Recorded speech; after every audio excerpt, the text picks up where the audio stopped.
أعوذ بالله من الشيطان الرجيم. يا أيها الناس إنا خلقناكم من ذكر وأنثى وجعلناكم شعوبا وقبائل لتعارفوا إن أكرمكم عند الله أتقاكم إن الله عليم خبير. صدق الله العظيم.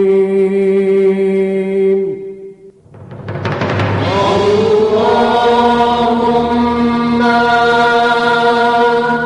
صل على محمد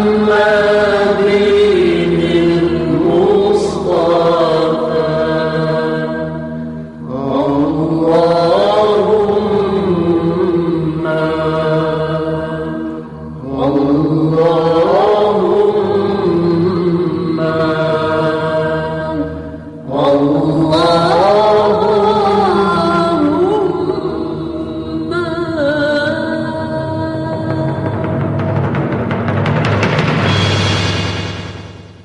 أعوذ من الشيطان الرجيم. بسم الله الرحمن الرحيم.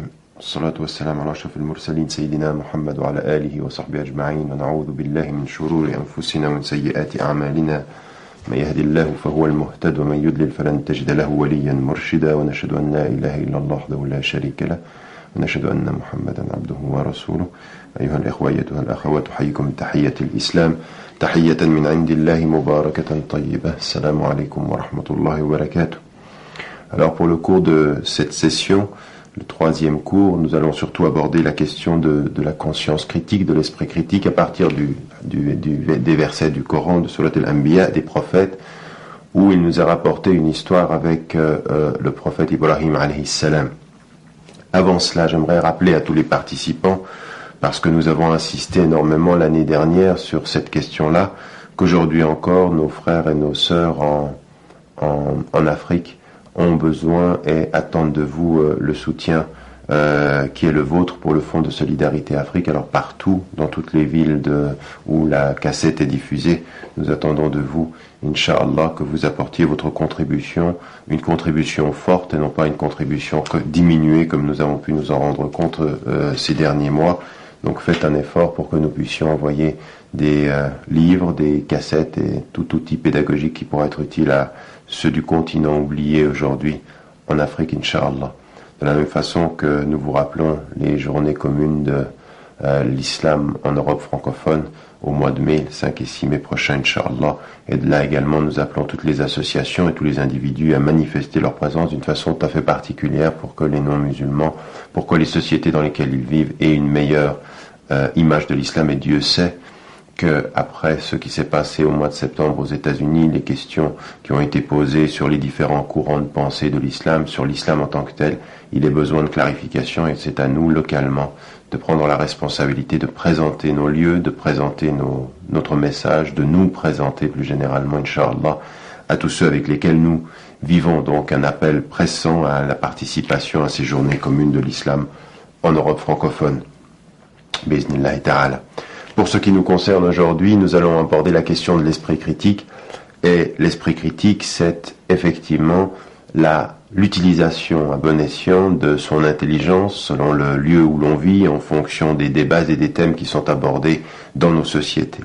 On s'aperçoit à la lecture du Coran qu'en beaucoup d'occurrences, en beaucoup de situations, le prophète Ibrahim alayhi salam, particulièrement lui, puisque c'est de lui dont il va être question dans Surat al-Anbiya ici, particulièrement lui, fait usage de son intelligence, non pas simplement pour diffuser le message, mais pour entrer dans un rapport de débat, de dialogue avec son environnement. Ibrahim alayhi salam, c'est le prophète qui par excellence trouve l'opposition de son peuple et leur offre l'argument, leur offre l'intelligence de l'argumentation, leur offre même d'entrer dans la logique de l'interlocuteur pour pouvoir, par sa propre logique, lui répondre. On a en tout cas trois situations, et entre l'introduction de ce passage du Coran, on a en tout cas trois situations où le prophète Ibrahim alayhi salam répond à ses interlocuteurs. On le sait, dans un premier temps, il est avec son peuple, et il est une histoire qui est rapportée dans le Coran, dont les commentateurs nous disent que il y a deux interprétations. Soit Ibrahim alayhi salam a effectivement lui-même vécu une sorte d'initiation au tawhid, ce qui est peu probable. En fait, ce qui est plus probable, c'est l'autre interprétation qui consiste à montrer comment Ibrahim alayhi salam, dès son enfance totalement imbibé du sens du tawhid, va éduquer son peuple. Et vous connaissez l'histoire, c'est ce moment où il observe dans la nuit une étoile et il dit, voilà, ceci est mon Dieu. Mais l'étoile disparaît et il dit, je n'aime pas ce qui disparaît. Et ensuite il se tourne la nuit suivante vers la lune, parce que la lune est un tout petit peu plus grande, et le jour venant, la lune disparaît. Ceci était mon Dieu, mais là, le Dieu disparaît, et donc il n'aime pas ce qui disparaît. Et puis, ensuite, il adore, ou il fait mine d'adorer le soleil. C'est plus grand encore que la lune et les étoiles, mais la nuit venant, le soleil disparaît. Et donc, on a cette progression qui va vers systématiquement dépasser ce qui est le contingent, l'étoile, et d'ailleurs dans le verset coranique c'est intéressant parce que c'est Kaukaba, c'est-à-dire ici c'est une étoile parmi la diversité, puis ensuite c'est El-Qamar, c'est-à-dire la lune, puis ensuite le soleil et Shams, donc on a cette progression vers le Tawhid. En fait, Ibrahim alayhi salam est en train de parler à son peuple, est en train de les initier au fait du dépassement du contingent, ce qui est relatif à la nuit d'abord, ce qui est relatif au jour, pour finalement aboutir à la croyance, à l'adoration de celui qui crée et la nuit et le jour et qui est au-delà du contingent.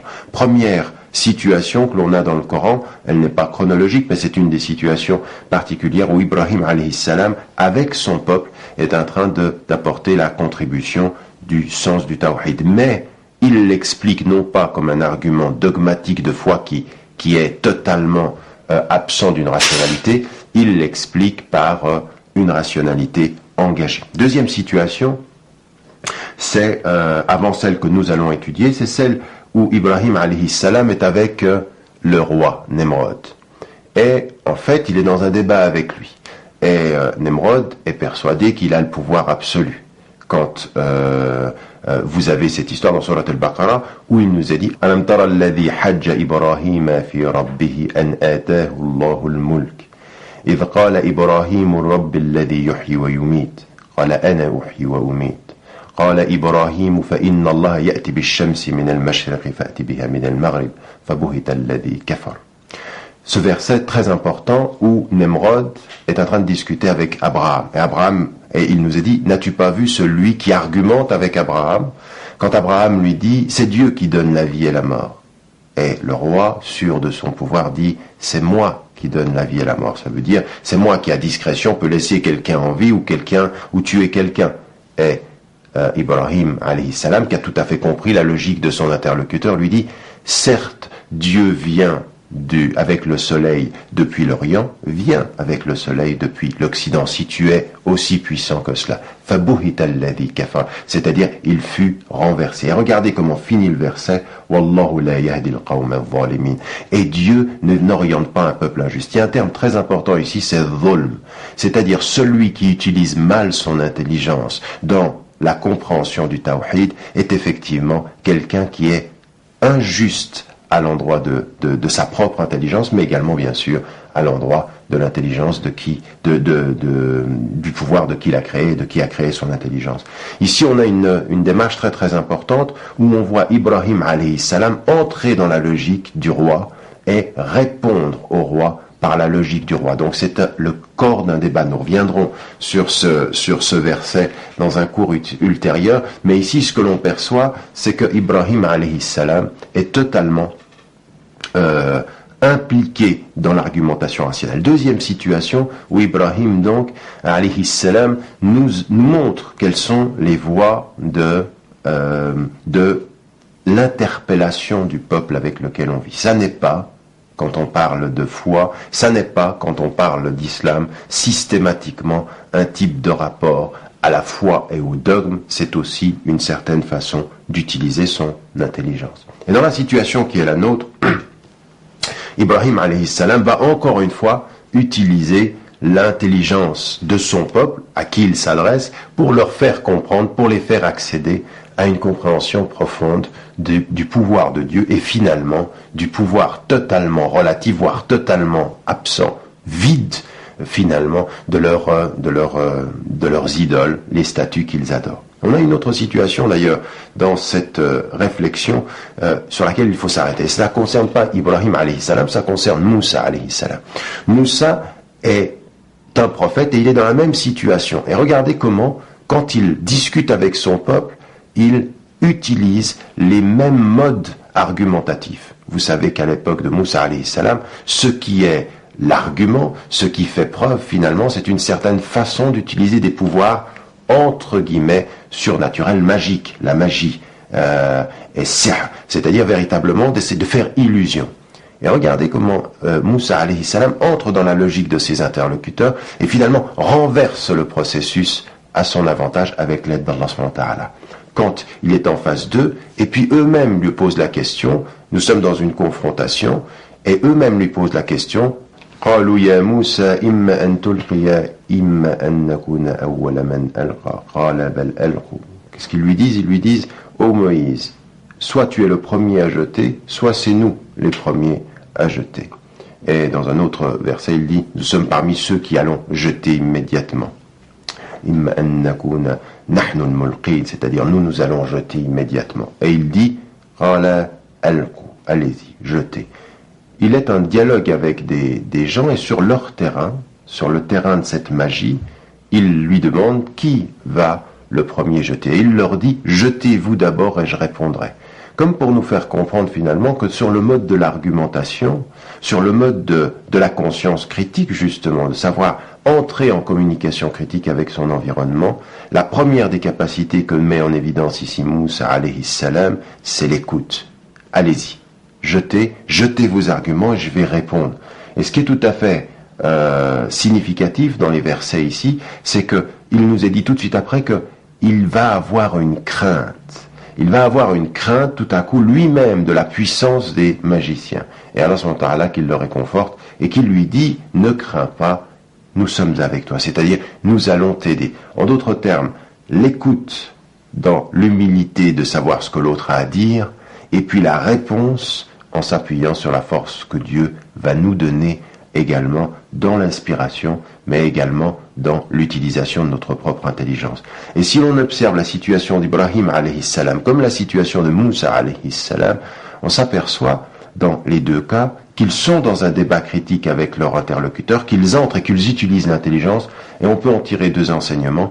La première, c'est qu'ils écoutent, et la deuxième, c'est qu'ils répondent à la logique de leur interlocuteur par sa propre logique. Mais cela, on ne peut le faire que quand on est sur le mode de l'écoute de l'autre, que quand on a bien compris l'environnement et la construction de l'environnement de l'autre, l'environnement intellectuel. Donc ça, c'est un premier enseignement. Et puis il y a une autre chose quand même, qui est fondamentale, c'est que Ibrahim alayhi salam et Moussa alayhi salam, qui sont des prophètes, qui sont des exemples pour nous, se trouvent dans un peuple ou dans deux peuples qui en fait les rejettent, les renient, ne les respectent pas et ne les reconnaissent pas. Et même avec cette réalité-là, il est dit dans le Coran, Qawmi, c'est-à-dire mon peuple, c'est-à-dire il a Qawmihi, son peuple, c'est-à-dire systématiquement, Allah subhanahu wa ta'ala, quels que soient les degrés d'adversité qu'il peut y avoir, quelles que soient les difficultés de communication, la divergence intellectuelle, qui est l'expression ici en l'occurrence de la divergence de foi,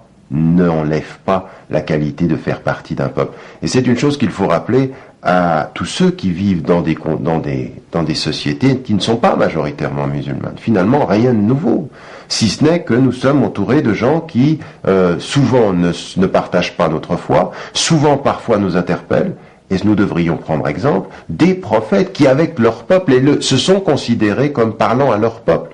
Et plutôt que de cultiver en Europe cette idée que, ou partout ailleurs d'ailleurs, cette idée que nous sommes étrangers dans ce peuple qui n'est pas notre peuple, qui ne sont pas nos gens. Ici, on a un bon exemple de prophètes qui sont rejetés, persécutés même, beaucoup plus que nous ne pouvons l'être dans des sociétés occidentales, à tout point de vue, et qui continuent à dire c'est mon peuple, comme nous devons apprendre à dire c'est mon pays, c'est chez moi, je suis ici, chez moi, quelle que soit l'adversité qui s'exprime de ceux qui ne pensent pas comme moi.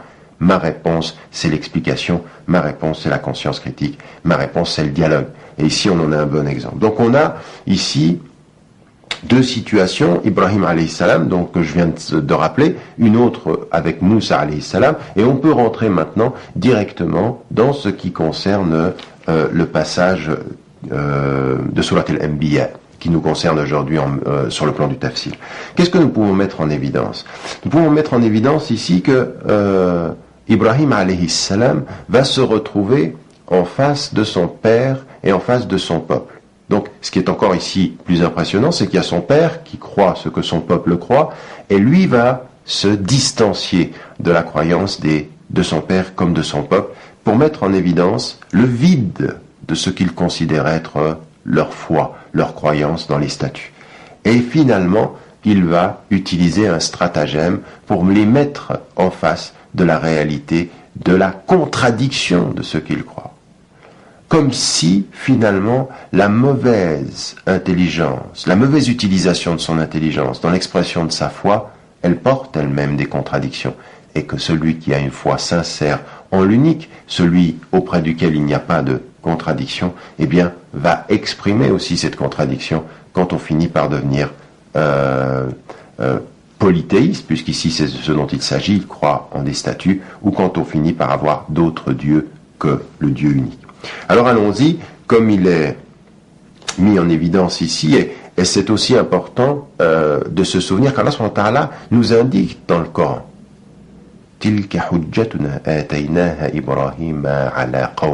voilà nos preuves, nous les avons données à Abraham par rapport à son peuple, à l'égard de son peuple, pour contrer, si vous voulez, l'aliénation de son peuple. Donc Allah subhanahu wa ta'ala, il nous indique que ce sont des preuves, que ce sont des arguments qui sont donnés aux prophètes. Et donc, ici, c'est bien ce mode-là de communication, l'utilisation de son intelligence pour entrer en communication avec son propre environnement. Donc on retient, avant même de commencer le tafsir, en tout cas 3 enseignements forts. Le premier, c'est l'utilisation de l'intelligence dans l'expression du débat, et l'utilisation de cette intelligence commence d'abord par écouter l'interlocuteur, premier enseignement. Le deuxième enseignement, c'est que, quelle que soit l'adversité, sentir du plus profond de son être que c'est son propre peuple, qu'on parle à son peuple, qu'on est chez soi, même quand il y a adversité. Et le troisième des enseignements, c'est que nous sommes dans l'obligation, pour pouvoir écouter et parler à son peuple, de le connaître, d'entrer en communication. Et vous voyez que Ibrahim alayhi salam ne s'est pas contenté de croire en Allah subhanahu wa ta'ala, de croire au Dieu unique et de s'isoler de son peuple. Non, il fait un acte de foi et ensuite un acte de communication, systématiquement en entrant avec ses interlocuteurs. Parce que finalement, ce serait facile. Il suffit de croire, de s'isoler, comme parfois le pensent certains musulmans. On croit, on fait nos prières, puis on s'isole de son environnement. On n'est plus du tout en communication avec son environnement. Et puis finalement, c'est la vie de musulman protégée. Mais notre objectif, finalement, ce qui nous est demandé ici, c'est effectivement de porter la foi. Mais regardez tous les prophètes. Ils croient, mais ensuite ils ne s'arrêtent jamais de parler de ce qu'ils croient. Ils ne s'arrêtent jamais d'être en communication avec ceux qui sont leurs adversaires. Donc, ceux qui sont leurs adversaires parfois, ou simplement ceux qui pensent différemment d'eux d'autres fois. Donc, ils vont aussi à la recherche de cette communication. Et nous, en particulier, la conscience critique, la foi et la conscience critique ensemble doivent nous faire comprendre, doivent nous porter à cette communication permanente. Alors prenons, comme il vous est donné dans votre plan, les premiers versets du passage de Surat al-Anbiya, les versets 51 à 56. Ma'a'udhu billahi minash shaitanir rajim. وَلَقَدْ آتَيْنَا إِبْرَاهِيمَ رُشْدَهُ مِنْ قَبْلُ وَكُنَّا بِهِ عَالِمِينَ إِذْ قَالَ لِأَبِيهِ وَقَوْمِهِ مَا هَذِهِ التَّمَاثِيلُ الَّتِي أَنْتُمْ لَهَا عَاكِفُونَ قالوا وجدنا آباءنا لها عابدين قال لقد كنتم أنتم وآباؤكم في ضلال مبين قالوا أجئتنا بالحق أم أنت من اللاعبين قال بل ربكم رب السماوات والأرض الذي فطرهن وأنا على ذلكم من الشاهدين. Il nous a dit ceci dans les versets qui nous concernent. En effet, nous avons mis auparavant Abraham, donc dès sa jeunesse, sur le droit chemin. Nous en avions bonne connaissance, nous le connaissions, nous étions parmi ceux qui le connaissaient. Quand il dit à son père et à son peuple, que sont ces statues auxquelles vous vous attachez? Ils dirent, nous avons trouvé nos ancêtres les adorant. Il dit, certainement vous avez été, où vous êtes, où vous furent, où vous étiez, vous et vos ancêtres, dans un égarement évident. Ils dirent, viens-tu à nous avec la vérité, ou es-tu de ceux qui jouent, es-tu de ceux qui plaisantent? Il dit, mais votre Seigneur est plutôt le Seigneur, est certes le Seigneur des cieux et de la terre, et c'est lui qui les a créés. Je suis en cela de ceux qui témoignent, et je suis de ceux qui témoignent de cela. Dernier verset important, nous y reviendrons, et ici, Allah subhanahu wa ta'ala nous parle de l'histoire d'Abraham. Et qu'est-ce qu'il nous dit de cette histoire?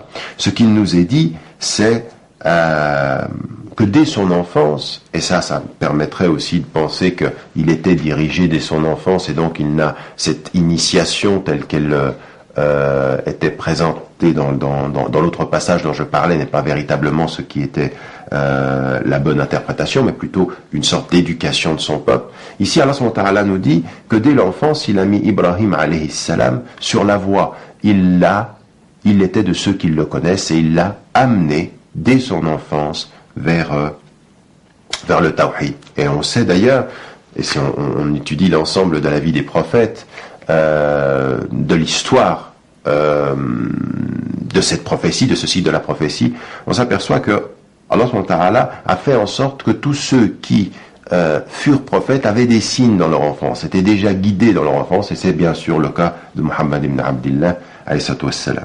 Donc ici, Allah subhanahu wa ta'ala le dit, nous lui avons donné cette direction dès son enfance, nous étions de ceux qui le connaissent. Et qu'est-ce qu'il dit? Il dit à son père, et il dit à sa communauté, donc vous voyez son propre père, et Dieu sait s'il est attaché affectivement avec lui, et on sait qu'il est attaché affectivement avec lui, et il va débattre avec son père. Et il est attaché à son peuple, et il va débattre avec son peuple. Exactement comme Muhammad ibn Abdillah alayhi wassalam. Ils vont débattre avec leur peuple, c'est-à-dire, dans l'adversité, ils débattent. Et c'est ça qui est important pour nous, c'est que la conscience critique, elle est la conscience qui sait analyser la portée de l'argument de l'interlocuteur et qui sait répondre. Et ici, il leur pose la question. Il pose une question d'abord, il n'affirme pas immédiatement l'absolue inconsistance. Il va y parvenir à cette absolue inconsistance. Mais avant cela, il dit, mais que sont ces dieux auxquels vous vous attachez? Et que disent-ils? Donc, il les interpelle sur quelque chose qui le choque, des statues qu'ils adorent. Et il interpelle son père comme sa communauté. Et eux, leur réponse est de dire, nous avons trouvé nos pères qui les adoraient de la sorte. Ils faisaient ainsi. Donc, première réaction, la réponse de la logique, pourquoi croyez-vous en ce que vous croyez, c'est nous avons trouvé nos pères faisant la même chose. Et c'est souvent comme cela. La première des choses qui interpelle quand vous venez avec un message, qui est un message nouveau, qui est un message qui interpelle et qui oriente les gens vers le tawhid, la première réaction des gens, c'est toujours de considérer le lien qu'il y avait avec leur passé. Quand vous venez avec un message nouveau, vous perturbez le lien que les gens ont avec leur propre histoire. Et c'est la première des réactions que les gens ont, c'est-à-dire vous venez déranger finalement ce qu'on a toujours cru. Comme parfois on trouve encore en France, on arrive avec la religion musulmane, on essaye de pratiquer dans la discrétion et en même temps dans l'honnêteté, dans la sincérité, et immédiatement ce qui nous est dit c'est mais nous, hier, nos parents se sont battus contre la religion, se sont battus contre le catholicisme, comme si finalement on justifiait les postures d'aujourd'hui par une histoire qu'il faut connaître. Et systématiquement c'est comme ça. Tout prophète qui est venu a trouvé en face de lui des gens qui rappelaient « nous avons vu nos pères faire la même chose, notre histoire elle est celle-ci ». Et cela veut dire qu'il faut reconnaître qu'il y a un lien entre ce présent et ce passé. Et ici, Ibrahim alayhi salam va leur dire « mais peut-être que ce n'est pas parce que vos pères le faisaient qu'ils avaient raison. Vous pouvez être tous les deux, vous et vos pères, dans l'erreur. Ce n'est pas un argument de dire « mon père le faisait ».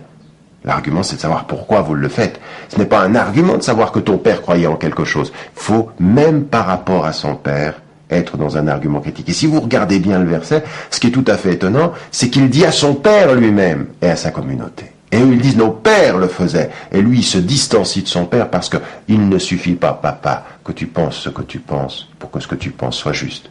Ce qui est la justice, c'est de savoir d'où vient l'argument qui va fonder cela. Est-ce que c'est un argument révélé? Est-ce que c'est un argument de vérité? Ou est-ce que c'est simplement un argument hérité? Un argument hérité n'a rien à voir avec un argument de vérité. Un argument de hérité peut être un argument faux.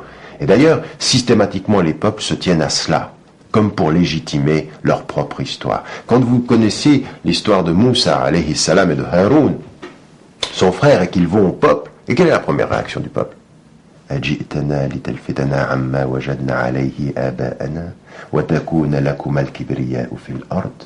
Est-ce que vous êtes venus pour nous désorienter de ce que croyaient nos pères et que là, le pouvoir soit pour vous deux en l'occurrence, puisqu'ils parlent à Moussa et Haroun? Ce qui est tout à fait intéressant ici, c'est que leur première réaction, c'est de dire, si vous venez perturber notre calme, notre tradition, tout ce qui a fait le lien de père à fils ici, c'est que vous voulez sans doute autre chose que cela. Vous voulez déranger notre histoire et vous voulez le pouvoir pour vous. Toujours, systématiquement, les deux choses qui intéressent l'être humain, c'est qu'est-ce que vous venez déranger nos affaires ou dans nos affaires? Qu'est-ce que vous cherchez? Est-ce que c'est le pouvoir? Et tout de suite après, nous ne croyons pas en ce que vous venez apporter. Et ici, c'est vraiment quelque chose qu'il faut mesurer. L'interpellation par un nouveau message, l'interpellation par l'argument de vérité se verra souvent confrontée à deux choses. Perturber le calme de nos traditions, même si nos traditions, on n'a même pas vérifié qu'elles étaient vraies ou fausses, mais elles sont comme ça parce que nos pères faisaient comme ça. Et puis la deuxième des choses, c'est si vous venez faire cela, c'est que vous avez sans doute une intention de pouvoir, une intention de prendre le pouvoir.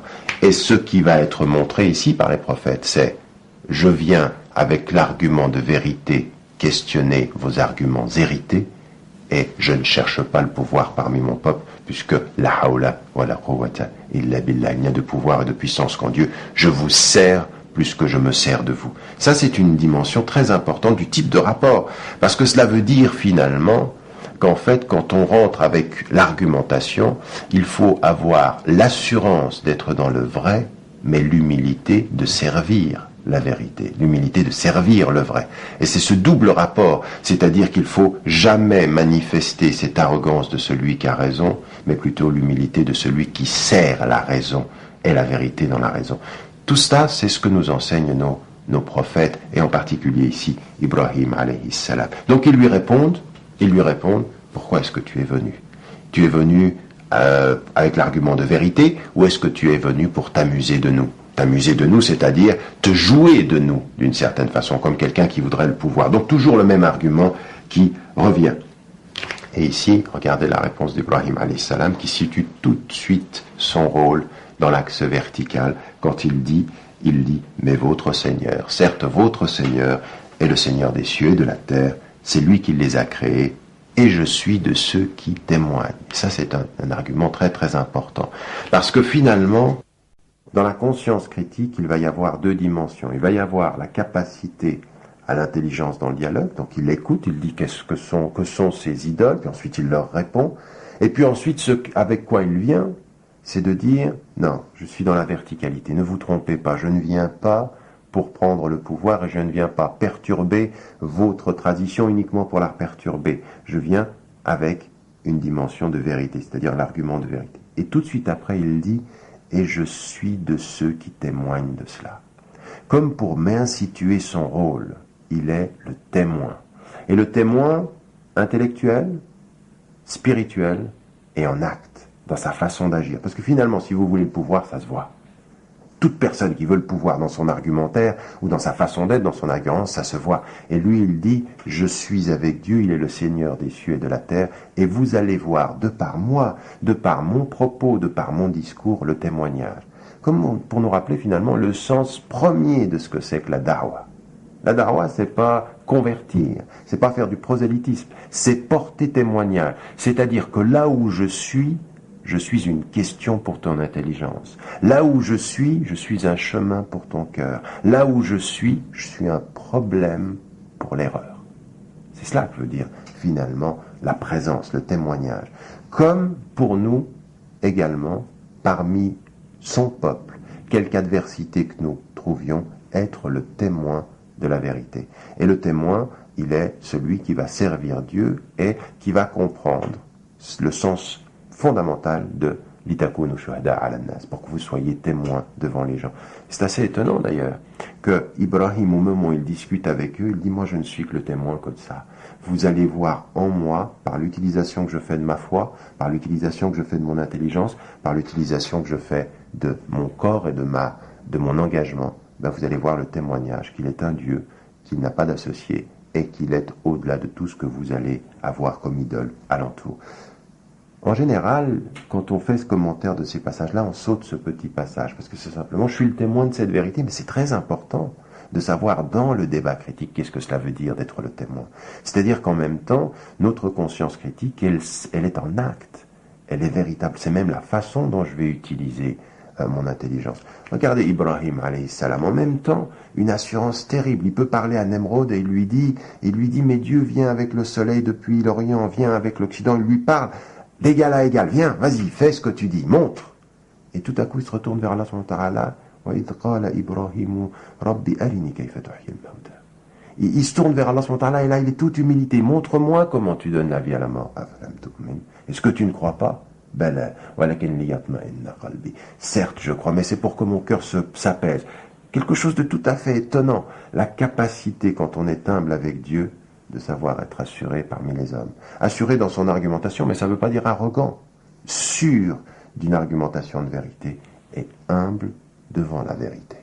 C'est cette attitude qui est finalement la bonne utilisation de sa conscience critique, de véritablement de s'en remettre à Allah subhanahu wa ta'ala.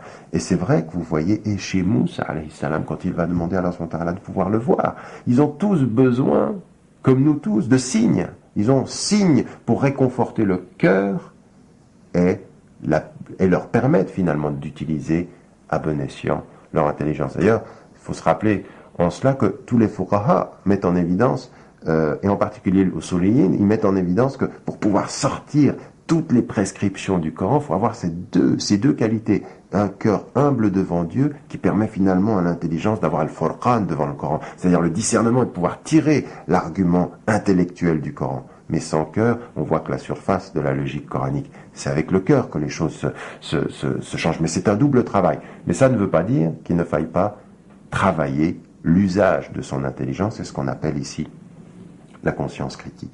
Dans le deuxième passage, qui nous est la deuxième partie de ce passage, à partir des versets 57 à 63, il nous est dit la chose suivante. وَتَاللَّهِ لَأَكِيدَنَّ أَصْنَامَكُمْ بَعْدَ أَن تُوَلُّوا مُدْبِرِينَ فَجَعَلَهُمْ جُذَاذًا إِلَّا كَبِيرًا لَهُمْ لَعَلَّهُمْ إِلَيْهِ يَرْجِعُونَ قالوا من فعل هذا بآلهتنا إنه لمن الظالمين قالوا سمعنا فتى يذكرهم يقال له إبراهيم قالوا فأتوا به على أعين الناس لعلهم يشهدون. Et puis ensuite قالوا أأنت فعلت هذا بآلهتنا يا إبراهيم قال بل فعله كبيرهم هذا فاسألوهم إن كانوا ينطقون. Il nous a dit la chose suivante ici, dans les versets qui vont du verset 57 à 63. Et par Dieu, dit-il, je ruserai certes contre vos idoles une fois que vous serez partis. Il les mit en pièces, hormis la plus grande des statues. Peut-être reviendrait-il, peut-être allait-il réfléchir. Ils dirent, qui a fait cela, nos divinités? Il est certes parmi les injustes.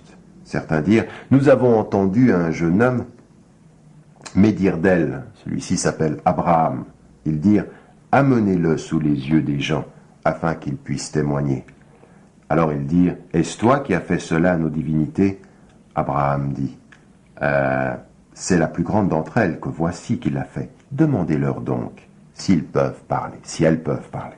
Ici, on a le cœur de l'argumentaire et le cœur du débat, finalement, où Abraham les voit, il n'est pas satisfait de leur réponse et il dit « je vais ruser ».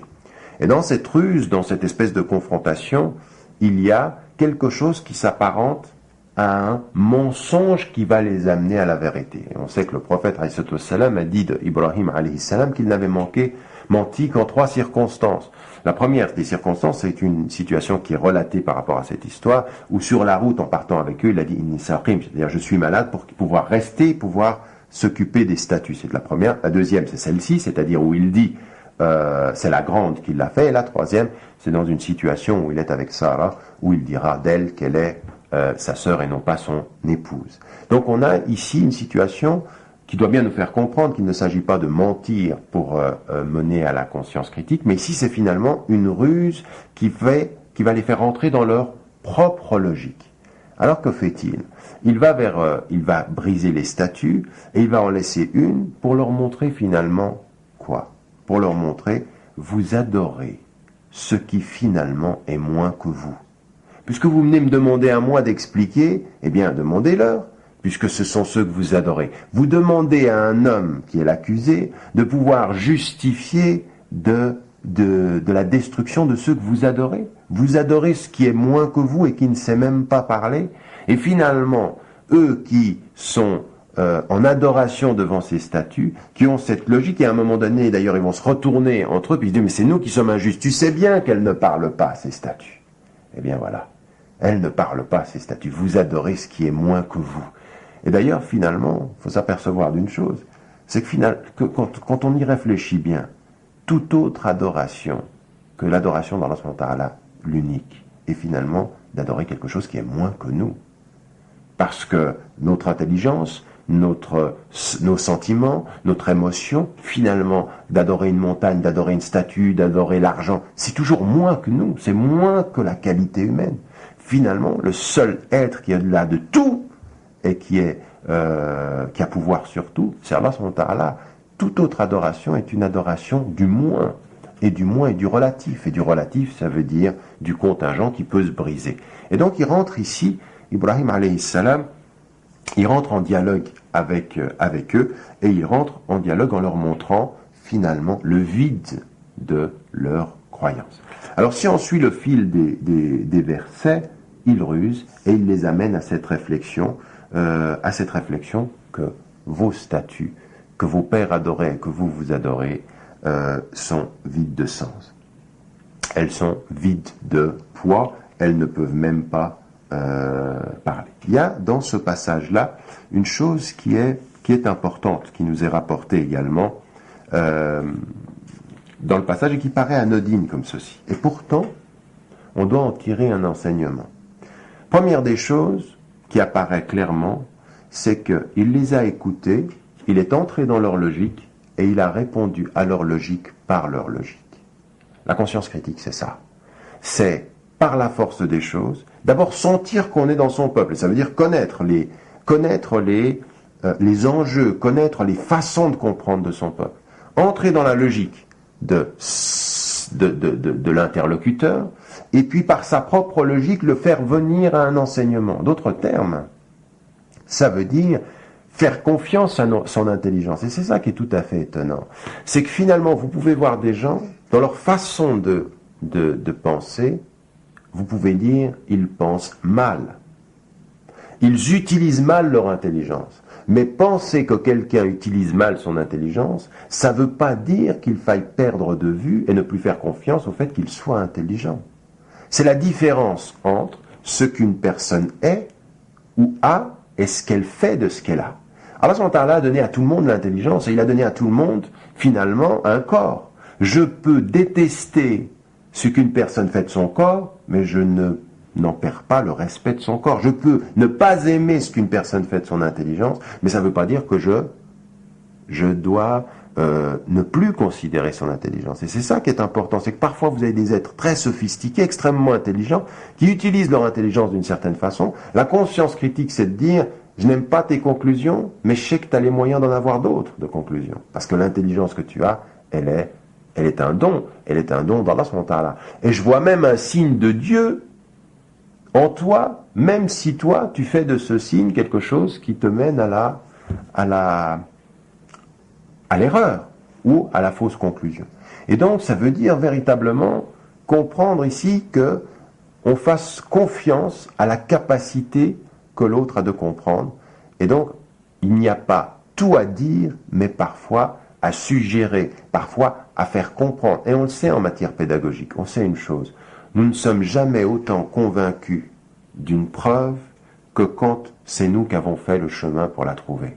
Si quelqu'un vous dit c'est ça la preuve, vous êtes dans une situation où on dit bon ben voilà c'est ça parce qu'on me l'a dit ou on m'a amené trop facilement. Mais si quelqu'un est dans des cours de mathématiques, dans des cours de sciences, en particulier les sciences exactes, c'est d'autant plus vrai, mais même en philosophie ou en sciences humaines, quand vous avez fait le cheminement et que vous avez découvert les connexions entre les causes et les conséquences, eh bien quand vous arrivez à la conclusion, vous en êtes d'autant plus convaincu. Vous avez fait le chemin, vous en connaissez les différentes étapes. C'est exactement ce que fait Ibrahim alayhi salam. Il dit pas voilà ma réponse, il a dit réfléchissez. Peut-être allez-vous comprendre que c'est par là qu'il faut venir pour arriver à la conclusion. Donc on a une première étape qui est finalement ce cheminement. Mais il y a une autre chose qui apparaît ici et qui est intéressante. On l'avait également avec Moussa alayhi salam. Et c'est vrai qu'elle peut passer inaperçue dans les versets que je viens de lire, et pourtant elle est capitale. C'est que qu'est-ce que font Pharaon avec Moussa alayhi salam et qu'est-ce que fait ici le peuple d'Abraham? Ils le font venir devant les gens. Amam nas, c'est-à-dire devant le peuple.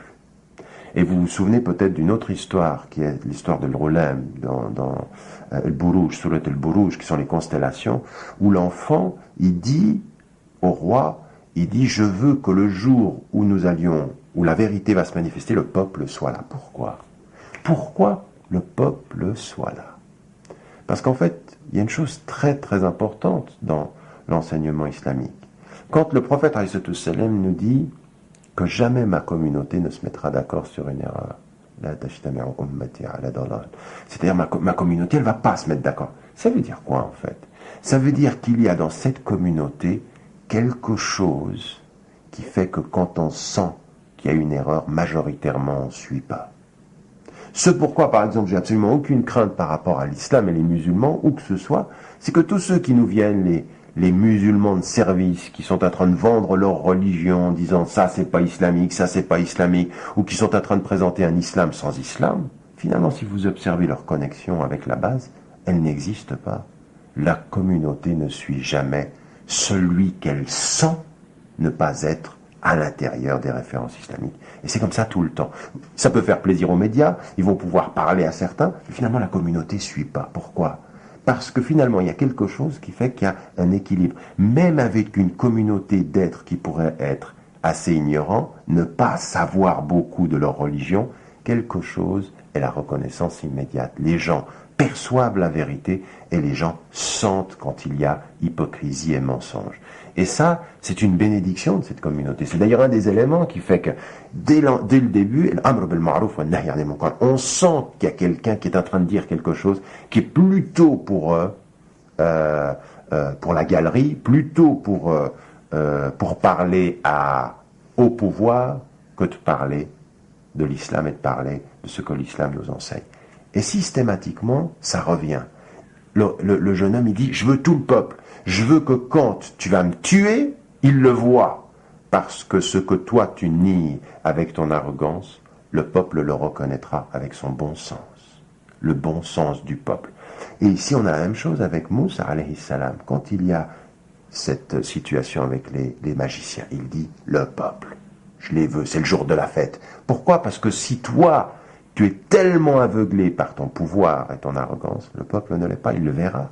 Et Ibrahim alayhi salam, qu'est-ce qu'ils font? Ils l'amènent avec le peuple.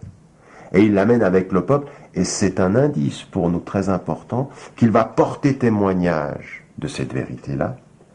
Il va porter témoignage de cette vérité, et il va en porter témoignage tellement loin, qu'en fait, il va interpeller en même temps qu'il montre l'inconsistance de la foi ou de la croyance des gens, le peuple perçoit et doit percevoir et devrait percevoir et va le faire effectivement la puissance, le bien fondé de l'argumentaire ou de la preuve d'Ibrahim alayhi salam.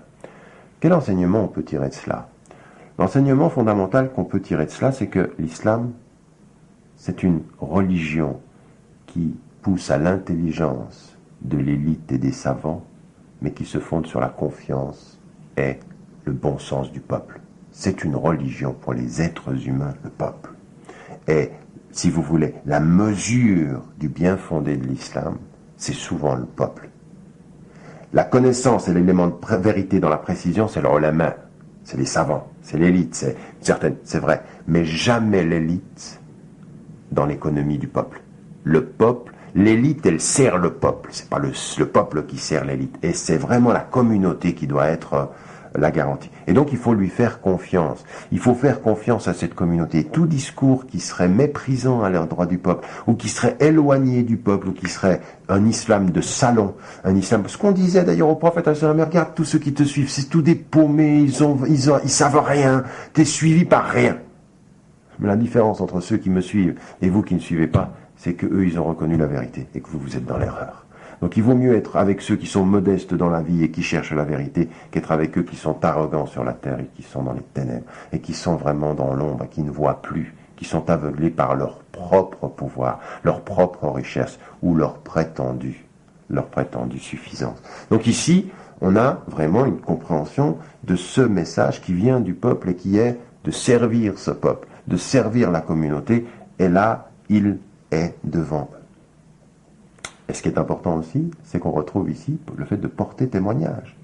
Il va témoigner devant eux. Regardez, l'être humain qui va défier le pouvoir religieux de sa communauté, polythéiste, et qui se retrouve témoin. Donc, véritablement une attitude claire par rapport à son peuple. Et ça nous amène à un troisième enseignement. Avec les polythéistes et l'élite, avec son propre père, avec ceux qui confrontent, comme avec Nemrod, le roi, comme devant le peuple, une seule attitude, un seul discours, toujours le même, l'argument de vérité.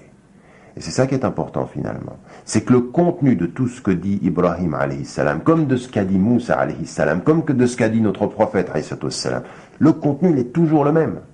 Il s'adapte à l'intelligence de l'interlocuteur, mais le contenu est toujours le même, un discours. Or, le grand problème que nous avons aujourd'hui, c'est que nous n'avons pas un discours. Nous avons un discours pour dans les mosquées, un discours pour le peuple général, mais finalement, si on considère que l'Europe, c'est notre peuple, ce qu'on dit dans les mosquées devrait pouvoir se dire à l'extérieur, et ce qu'on dit à l'extérieur devrait pouvoir se dire à l'intérieur. Tant qu'on a deux discours, c'est qu'on n'est pas chez nous, c'est que nous sommes des schizophrènes, c'est que nous avons un doublement de la personnalité. Donc on dit avec notre bouche, je suis chez moi, mais avec nos cœurs, on n'est pas chez soi. D'ailleurs, on ne sait même pas où on est. On ne sait même pas où est chez nous, finalement. Et comment voulez-vous porter témoignage de ce que dit votre message si systématiquement vous êtes accompagné avec l'idée d'un malaise de ne pas savoir où est votre demeure, où est chez moi. Ici, la position d'Ibrahim, elle est claire. Une parole devant son père, une parole devant son peuple, une parole devant les religieux de son peuple est toujours la même. Il y a un argument de vérité, je m'adapte à ton intelligence, mais je ne change jamais le contenu. Et malheur justement, en l'occurrence, à ceux qui changeraient le contenu sous prétexte qu'ils changent d'interlocuteur. Le contenu doit rester le même. C'est parfois la façon de parler. Bien sûr, on ne parle pas de la même façon quand on est dans une banlieue que quand on est à l'université, mais le contenu doit être le même. C'est le mode de présentation des choses qui change et non pas le sens profond du message. Et là, c'est trois enseignements qu'il faut maintenir. Et pour terminer, dans les passages, les derniers versets de ce passage, les versets 64 à 67, regardez ce qui nous est dit. فَرَجَعُوا إِلَى أَنفُسِهِمْ فَقَالُوا إِنَّكُمْ أَنْتُمُ الظَّالِمُونَ ثم نكسوا على رؤوسهم لقد علمت ما هؤلاء ينطقون قال أفتعبدون من دون الله ما لا ينفعكم شيئا ولا يضركم أف لكم ولما تعبدون من دون الله أفلا تعقلون. Regardez ce qu'il nous est dit, se ravisant alors qu'il leur dit demandez-leur, il dit se ravisant alors, ils dirent tu sais bien que celle-ci ne parle pas. Il dit adorez-vous donc en dehors de Dieu ce qui ne saurait en rien vous être utile, ni vous nuire. Fi de ce que vous adorez en dehors de Dieu. N'êtes-vous pas, n'allez-vous donc pas réfléchir, n'allez-vous pas utiliser votre intelligence, n'êtes-vous pas prêt à comprendre? Et ici on a finalement la chute de ce passage-là, Et c'est important que Ibrahim alayhi salam interpelle finalement leur intelligence, parce que c'est ce que je disais tout à l'heure, il les pousse à réfléchir, et donc il fait confiance à leur intelligence au-delà de l'erreur dans leur façon d'utiliser leur intelligence. Ce qui est important également dans ce passage, quand il leur dit vous adorez ce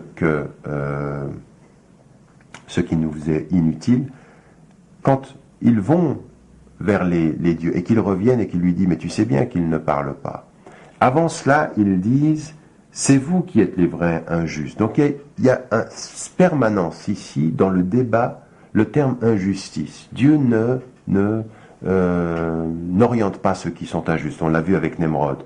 Dieu n'oriente pas, ne guide pas un peuple injuste. Ici, de nouveau, il y a une injustice. Systématiquement, il y a, dans la présentation de l'islam, dans l'utilisation qu'il y a de notre intelligence, la notion fondamentale de justice et d'injustice. D'ailleurs, dans l'autre passage où Ibrahim alayhi salam parle de l'étoile, puis ensuite de la lune, puis ensuite du soleil, la même occurrence apparaît. Ceux qui croient et qui n'habillent pas leur foi d'injustice. Ceux-ci, ils ont la sécurité et ils sont orientés. Si on réfléchissait à ça, on s'apercevrait qu'Allah subhanahu wa ta'ala, systématiquement, il amène à cette réflexion fondamentale que la mauvaise utilisation de l'intelligence à partir de la foi, c'est une injustice à son propre égard et à l'endroit d'Allah subhanahu wa ta'ala. Et quand il a été demandé au prophète, mais finalement, qu'est-ce que ça veut dire ceux qui n'habillent pas leur foi de dhulm? La réponse, on l'a de Surat Luqman, c'était dans Surat Luqman où il est dit, où Luqman parle à son fils et il dit Inna shirk la dhulmun adim. Le shirk, c'est-à-dire l'association, est un péché, est une injustice majeure. En d'autres termes, shirk, qu'est-ce que c'est? C'est une mauvaise utilisation de son intelligence pour adorer ce qui n'est pas Dieu. Ça peut être n'importe quelle occurrence qui prend plus de place dans notre cœur qu'il en est, qu'en est la réalité. N'importe laquelle. C'est vrai que ça peut être les statues comme ici. Mais finalement, ici, les petites statues que finalement, ils cassent. Oui? C'est comme finalement, si vous cassiez les grandes multinationales, tous les habits les habits de marque, si on casse les habits de marque, si on casse Coca-Cola, si on casse les belles voitures, tout ça on le casse. Puis si les gens disent qui a cassé tout ça, vous vous tournez et vous dites demandez au Dieu de l'argent, il va vous répondre, parce que finalement c'est la même chose. Le Dieu argent, qui est le Dieu de toutes ces petites idoles que l'on adore. La même attitude, on pourrait l'avoir aujourd'hui, comme Ibrahim alayhi salam à cette époque. Et vous vous retournez vers les gens et vous leur dites, n'allez-vous pas comprendre que finalement votre adoration de l'argent, de l'apparence, c'est finalement en cascade toute cette petite adoration de tout ce que sont les idoles de la consommation aujourd'hui. Mais cela, ça se comprend par l'intelligence, ça se comprend par une attitude critique. Et si nous devions conclure ce tafsir, nous dirions qu'au premier chef, la première des choses qui est importante, c'est l'écoute. C'est Ibrahim alayhi salam qui écoute, comme Moussa a écouté. Ils écoutent, ils essayent de comprendre leur environnement. Mais ils écoutent un environnement qu'ils considèrent être le leur. Ils sont chez eux et ils écoutent ce qui se passe à la maison. Ils écoutent ce qui se passe à la maison. Et à partir de cette écoute-là, ils comprennent la logique de ce qu'il leur est dit. Et ils vont répondre à la logique de l'autre par sa logique. C'est-à-dire, voilà ce que tu m'as dit, voilà ce à quoi je vais te répondre.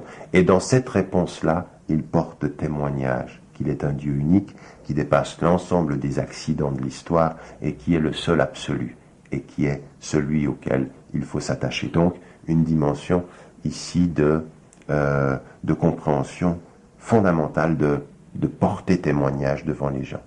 Et en même temps qu'il porte témoignage, et en rentrant dans la logique de l'autre, il sait une chose, faire confiance au bon sens profond de la conscience populaire, de la conscience du peuple, de la conscience. Et ça ne doit pas nous gêner que finalement des populations entières soient peu éduquées, ça ne doit pas nous gêner au sens par rapport au bon sens. Bien sûr, ça doit nous gêner fondamentalement parce qu'il faut dispenser la science, il faut que les gens le sachent de plus en plus, mais ça n'est pas un indice de l'erreur de la communauté, c'est un indice de déficience, de manque profond quant au savoir, mais le bon sens reste, le bon sens demeure. Et ici, ce bon sens, il faut en porter témoignage devant tout le monde avec une chose, une seule parole, la même devant les religieux, devant les êtres de pouvoir, devant l'élite et devant le peuple, le même contenu, adapté dans la façon d'être présenté, mais le même contenu. Et ça, si on pouvait l'entendre,